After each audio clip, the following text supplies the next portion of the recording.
Assalamu alaikum. I'm your host, Dr. Bilal Philips, to the mailbag, this portion of the DeenShow Show. And in this segment, we'll be looking at the questions which you have written in, called in, to get answered based on what you've seen on the show and what you think we might be able to help you with.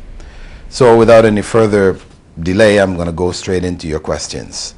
The first question that's come in basically asks for proof that Islam is the truth. Give me one proof that Islam is the truth. Well, one proof, at least for those people who believe in Christianity, etc., where we believe that Adam and Eve were the first human beings, one proof would be to say that the religion of Adam and Eve was Islam.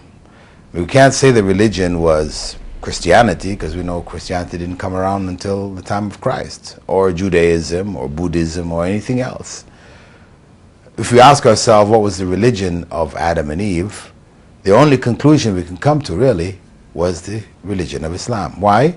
Because you might say, well, of course, Islam came around at the time of Muhammad.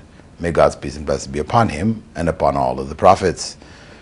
But the fact of the matter is that though the last expression of Islam was in the time of Muhammad, may God's peace be upon him, it was the same message which was taught by all of the earlier prophets.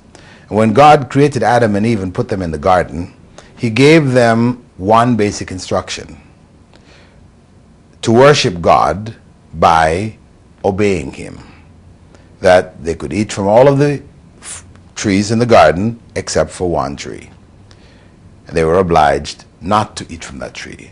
They were obliged to submit their wills to the will of God and to accept God's command. That was their religion. That was the essence of what was required of them in that phase. Now, submission of one's will to God in Arabic is called Islam. So Islam really has nothing to do with Muhammad, may God's peace and blessing be upon him, per se, in that sense. The final message which has been uncorrupted, which has reached us from 1,400 years ago as the last dispensation of Islam, yes, that was brought by Muhammad. May God's peace and blessing be upon him. But it was the same message of all of the prophets. That's what we had for today. Thanks for being with us, and we'll see you in another segment of the mailbag.